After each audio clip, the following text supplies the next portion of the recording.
So today we are going to continue our study of the different turning points inside of story structure. And story structure really has kind of 9 different turning points, including the hook and the resolution, which are incredibly important for reader satisfaction and to sort of open up and end off the story, although I haven't really talked about them specifically. So far, just to recap, we've talked about those major turning points, the key event, the midpoint, the all is lost moment, where we're really learning about the world. We're getting more clues about the main story problem. That character is really getting a lot of clues about what they're going to need to do in order to succeed and really in order to not just be okay, but in order to really overcome this main story problem, to help overcome sort of the issues that are in the world.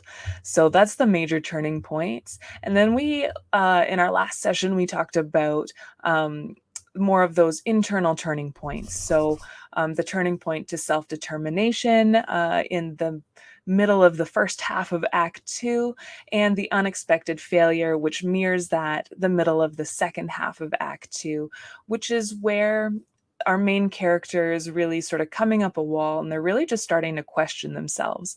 And those are so important to give the character and the reader this basically to open them up to the idea that something needs to change, possibly something about them needs to change. So incredibly important to have these different types of turning points that are both making the character question, am I doing the right thing? What can I be doing differently? How do I need to change? And those turning points that are really showing them what are the changes that they can make, what are the things that are going to be more successful, what are the secrets about the world and about the main story problem and about the secret weakness of the main story problem that main character can use in order to succeed. So all of those we need in order to help the main character get through this story, help them get to a successful conclusion. And today I want to talk about what I actually used to call the external turning points, but I am going to start calling them critical turning points because they really are more internal moments that are major reactions to something happening externally. And the first one is the inciting instant. And we all know the inciting instant is super important, super critical for any type of story.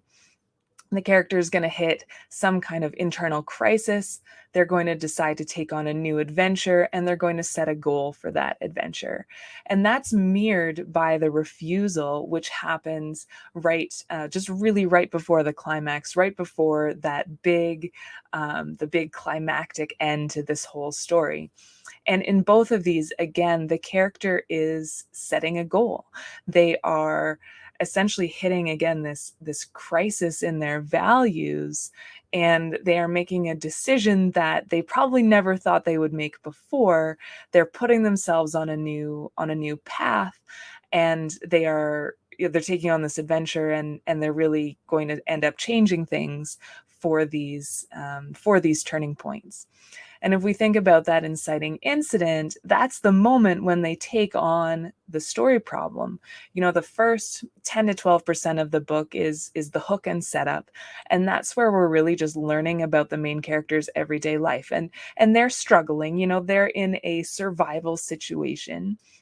There are challenges that they face, but it seems like, again, they're sort of they're kind of stuck in this challenge space. They're stuck always facing the same challenges. They know how to get through them. They know how to maintain the status quo, how to essentially keep things from getting worse, but they don't really know how to get out of it. They probably aren't even really thinking about the potential that they could get out of it. It's just sort of this is my life, this is what it is.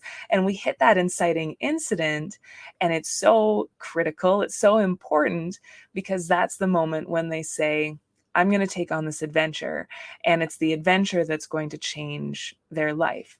Now, originally, they don't really think about it that way. They don't think about I'm going to go off and do this crazy thing in the inside, that I've decided to do in the inciting instant, and I'm going to make my life, a million times better. They're really going into it thinking, how can I get back to status quo? Because that's where their mindset is. They're thinking, how can I just keep this from getting worse? But again, super critical for setting them on that adventure. And the refusal is the moment, very interesting to me, I think, very interesting, where, originally I would say something like, this is where they set the new goal. They set that goal it is the goal that's going to allow them to thrive, to come out the other side, with a much better situation than they started with. But in the moment, they're actually really just thinking about status quo again. It's just everything that's happened in the middle of the book between those 2 points has allowed them to think about a better and better status quo. All right, so let's take a deeper look at these guys. So the inciting instant, again, we're around, 12% of our way into the book, and a shocking event is going to test the main character's aversion to the adventure. And something important that happens in the setup is actually the call to and refusal of adventure. There's a lot of refusals in a story, but essentially, the call to adventures is the first time that the reader is going to learn about this potential adventure, whatever it is, whether it's, there's some murderer that someone's going to have to catch, whether it's, some sort of competition that they don't really want to be part of, but they're going to be dragged into, whether it's, in a romance novel, some person that they don't want to spend any time with, but this is the moment where they become aware of them, and it signals to the reader that this is a possibility. And the main character is going to give all of the reasons why this is not a good idea. This is not an adventure they want to go on. Absolutely no way. 100%. They can't possibly think of anything worse than this adventure that they're going to end up going on. And in the inciting instant, and the inciting instant, I love this moment so much. And it's actually quite a quick moment, where something shocking, something surprising, something they never expected happens. And it puts them in a direct situation where they have to choose the adventure or not the adventure. And the real important piece here is that it's an impossible choice. Basically, the shocking event isn't the reveal of the adventure. We already know that the adventure is something possible. The shocking event is really where we're showing them the consequences of not going on the adventure. And this is a moment where they realize there actually is something worse than this adventure that they've originally refused. And it really depends on their values. It really depends on the things that we think are important, or the things that they think are most important. And that hopefully we've established well enough to the reader as we watch the character go through their everyday life, and the things that they're acting in a way that, certain things are more important to them than others. And they hit this inciting instant, they hit this shocking event where they see, I could go on the adventure, which I really don't want to do, or I could have the consequences of not going on the adventure, something they probably didn't even think of before. But those two values are going to clash, or really those two fears, the two things that they're trying to avoid, are going to clash. And our hero is ultimately going to decide to sacrifice. They're going to go on the adventure. If they decide not to go on the adventure, there's no story, right? But they're going to decide the consequences actually are worse, and take on this inciting incident. And obviously, such a critical moment for the story. Such a fun moment for me when I'm writing. This is one of my favorites, but it really does depend on understanding why they don't want to go on the adventure, and what are their values. What is actually the thing that would be worse to them than taking on this challenge, whatever it is they're going to face. So a couple of examples from some pop culture. Of course, we always look at the Hunger Games, and the inciting instant is classic. It's probably, I think it's the example that like everyone uses. This is the moment where Katniss volunteers. She's talked already about the Hunger Games. She's talked about how she absolutely does not want to go. No one wants to go because it's, really people from her district, they're going to die, and she doesn't want to die. She doesn't want to leave her family without her to help take care of them. So she really doesn't want to go. And then something shocking happens, which is that her sister's name is pulled. Her sister, little sister, is the one that is selected to go. And all of a sudden, she's faced with this: what's worse, me going and probably dying, or me staying here and I would live, I would survive, but my sister is going to die. And ultimately she makes that sacrifice, recognizing that the family, her taking care of the family value is higher than her value of her own life. From Star Wars, the inciting incident is from the original trilogy. Luke, he finds his aunt and uncle are dead, and he decides to go with Obi-Wan Kenobi on this crazy adventure. And I think Obi-Wan has come and sort of tried to recruit him, and he said no, and then he goes back and he finds his aunt and uncle are dead, and he realizes someone is after him. So there's this adventure. He doesn't want to go. He likes living on Tatooine. He likes his life. He's this sort of sort of fun-loving teenage kid, right? And he's like, "Nah, I've got this." And and and all of a sudden something is worse. His life has basically been a shocking event. His life has been destroyed, and he realizes people are looking for him. People are after him. And so those two values, he decides to go.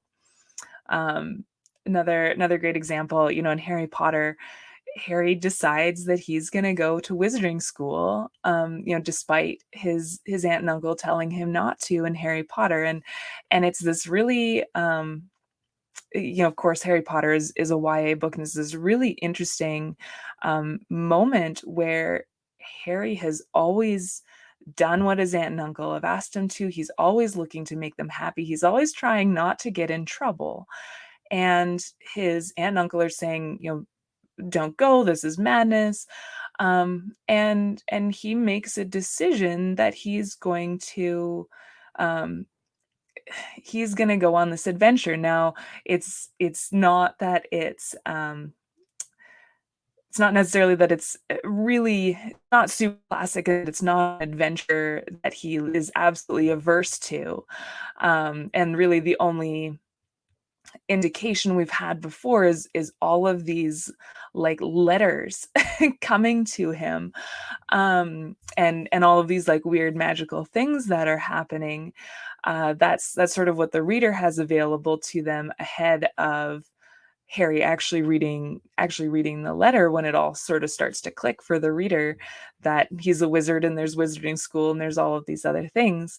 But he's as a young person, he's walking totally into the unknown versus this known life that he's had. And I remember reading these books being, I was sort of like right at the right age to read them, just a little bit older than Harry was in the first book, I think, and or maybe about the same age. I don't remember, but and I just remember thinking like, what a bold choice, what a surprising choice for a person of our age to not do what their parental figure is telling them. So a couple of different examples from popular literature, really where that main character makes a decision and ultimately ends up altering the course of their life. And we can see some of them, depending on the genre, some of them are really life and death, some of them less so, but always some kind of adventure that they would normally be averse to, that they wouldn't want to take on, and then ultimately decide to take on. Right. And then mirroring that right close to the end of the book, usually around 80%, just because the climax is a bit longer, somewhere between 80 and 90%. It gets pushed up just a little bit, so it's not quite that perfect sort of percentage-wise mirror that I like to look at, but, again, it gets just a little bit pushed up, but right at the end of the book is that refusal moment, and that's where, again, they're gonna set a goal, and they're gonna set a goal based on their values, and the values haven't changed, but they've really evolved to accept some of their core values. Essentially, they've undone a lot of the false belief that's kept them believing, I need to do this to survive, or I need to do this to be accepted. I need to do this. I need to do this particular action that maybe doesn't feel totally right to them, but is what they've learned they need to do in order to navigate the world around them. And as they've gone through the adventure, they've kind of broken that down because the adventures put them in this really challenging position that is totally different from their normal world. And again, they've evolved to accept their core values, or what I would call the qualities that make them a hero destined to succeed. Um, and and they recognize that they cannot be satisfied with a less than thriving outcome, right? So again, they're basically, the status quo that they're willing to accept changes. It expands throughout the story. In the Inciting Instant, the status quo is their regular sort of survival life. And as they go through everything in the middle of the book, all the other turning points, all the little mini moments that happen in between those, their status quo expands. It gets better and better, even though they're still facing this crazy problem. But what they're willing to accept really expands. It really becomes much more that thriving outcome. So when they're looking at the original goal that they set, it no longer makes sense to them. It's no longer good enough. It's no longer something that they can live with. And they ultimately refuse, and they're going to set a new goal, and this is the final goal. This is the thing that they're going to go for in the climax. This is something so far beyond what they would have thought of, when they were that little kid making that original choice in the Inciting Instant. This is so much more beyond. This is something they couldn't have even envisioned as a possibility, right? So some examples, in the Hunger Games, again, so classic. Katniss Everdeen can no longer accept being the sole survivor of the Hunger Games. And, in the Inciting Incident, the goal she sets is survive. Go to the Hunger Games, be the victor. That feels like an impossible goal. That feels like a huge challenge for her that she's taking on. And she couldn't even envision this potential for having more, for going against the rules and somehow managing to bring two people out at once. So she doesn't even envision that. And as the story progresses on and on and on, she makes friends she makes friends in the game. She, is looking after PETA, and there originally is this idea that maybe the two of them can survive. And I think the Capitol shoots itself in the foot by giving her this idea that maybe the two of them could leave together. And all of a sudden she realizes she can't accept less than that. And again, I love that moment so much in this book, because it hits all the right feels of, PETA saying, you're the victor, like, go ahead, murder me, and you'll be fine. And she risks her own life. She again pits her values um against each other and says, absolutely not. Like, the thing that's more important to me is looking after people, and concocts this crazy plan. And of course, that's what allows her to succeed. That's what allows her to sort of hit next level. And then the rest of the trilogy goes on, and it just keeps getting bigger and bigger. But so great example there, really classic of that refusal moment. Another moment that has always struck me as a great refusal, from a different genre, is from How to Lose a Guy in 10 Days. If you remember that really great classic rom-com from, I almost want to say, the 90s, maybe 2000s, where there's this whole fake relationship thing where they're both pretending to the other that it's a real relationship, but they've got these ulterior motives. And Andy, is a magazine reporter, and she's writing this article called "How to Lose a Guy in 10 Days." And she's actually been trying, she's agreed to go on a date with this guy, and agreed to date this guy, and she's trying to get him to dump her. And so she's doing all of these crazy things. It's this like inverse fake relationship. Very brilliant for that. But in the refusal moment,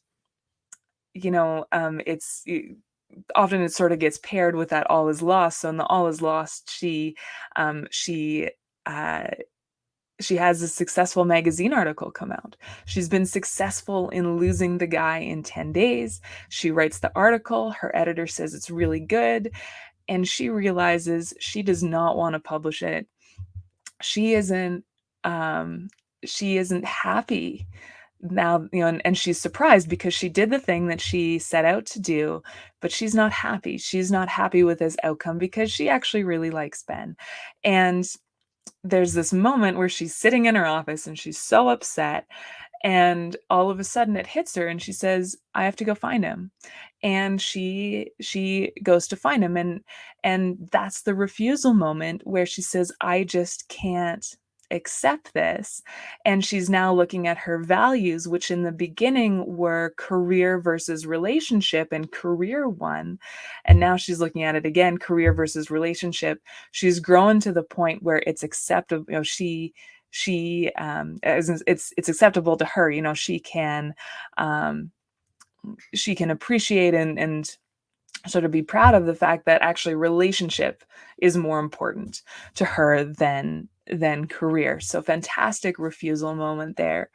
Um, and that is, again, that is really our those two critical moments that make the whole story work. Those are the ones where they set the goals. These are the ones where these are the ones where essentially they're making big decisions based on their values about what's going to happen next in the story. And it sets the whole tone. It really sets the whole direction for the whole story. In that inciting incident, they take us through the whole book. They've set this original goal. They've got this plan. They're working on it, until we hit the refusal moment where all of a sudden they just sort of like step up a whole nother level. They get a new plan. Then the climax is actually like a whole mini story in and of itself. But so again, with everything else, that's a complete story. You hit those nine turning points, including the hook and the resolution at the end. But if you hit all those turning points and you get the story to twist in the right way, all we need to do is fill in the blanks in between, and we should have a pretty compelling, pretty enjoyable, and complete story to read.